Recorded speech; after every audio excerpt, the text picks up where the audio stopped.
প্রতিদ্বন্দ্বী মনে করি ছাত্র সংসদ নির্বাচন প্রতি বছর পর পর রাখবেন। এইবার আমরা সবাই একসাথে সহাবস্থান করছি। ডাকসু নিয়ে মানুষ যেরকম আশঙ্কা করেছিল যে ডাকসু আসলে আসলে ককটেল ফুটবে, বুম ফুটবে, কাদা ছোড়াছুড়ি হবে, সেই জিনিসটা কিন্তু এখনো পর্যন্ত হয়নি। তো আমি আশা রাখতে পারি যে আগামী 9 সেপ্টেম্বর ডাকসু নির্বাচন, এর আগে আমার মনে হয় না যে আর কোনো কাদা ছোড়াছুড়ি, ককটেল ফাটানো এই জিনিসগুলো আর হবে না, এবং আমরা সবার প্রতি অনেক বেশি আস্থা রাখি। প্রতিপক্ষ আসলে সবাইকেই মনে করি, যেহেতু আমি একজন প্রতিদ্বন্দ্বিতা, আমি একজন প্রার্থী, তো আমি অবশ্যই সবাইকে প্রতিদ্বন্দ্বী মনে করি। সবাই সবার জায়গা থেকে চেষ্টা করছে সর্বোচ্চ, আমিও আমার জায়গা থেকে চেষ্টা করছি। তবে আমি চাই যেন সবাই আমাকে ভোট দেয় এবং আমি যেন তাদের হয়ে কাজ করতে পারি এবং শিক্ষার্থীদের জন্য যেন কাজ করতে পারি। আমরা আসলে শঙ্কা করেছিলাম যে যারা আসলে জাতীয় নির্বাচনের আগে ডাকসু চায় না তারা আসলে কোনো কিছু করতে পারে, কিন্তু এখন কিন্তু তারা নিজেরাও অনেক বেশি উৎসাহী ডাকসু নিয়ে। তো আমার মনে হয় যে আমাদের এখানে আর কোনো শঙ্কা কাজ করার কোনো অবকাশ নেই।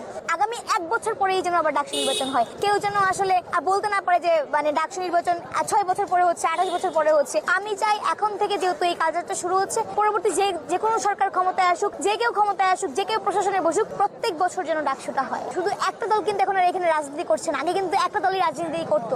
সেই জায়গায় অন্য যে প্রতিপক্ষ ছিল তাদেরকে তারা সবাই একসাথে ধরে ধরাশায়ী করে ফেলতো। এই সুযোগটা আসলে এইবার নেই। এইবার আমরা সবাই একসাথে সহাবস্থান করছি। যদি এক দলকে মারে তাহলে বাকি 2 দল একত্রিত হয়ে যাওয়া যে প্রতিবাদ করবে, বা আরেক দলকে মারলে আরো যারা সবাই আছে সবাই একত্রিত হয়ে সেটার প্রতিবাদ করবে। এখন আসলে সেই সুযোগটা নেই। আমি একজন তরুণ প্রজন্মের প্রতিনিধি হয়ে বলতে চাই যে রাজনৈতিক কালচারটা আসলে বাংলাদেশে চলছে এখনো পর্যন্ত ছাত্র রাজনীতি নিয়ে, সেটার পরিবর্তন কিছুটা হয়েছে, কিন্তু আমরা আরো আমূল পরিবর্তন চাই।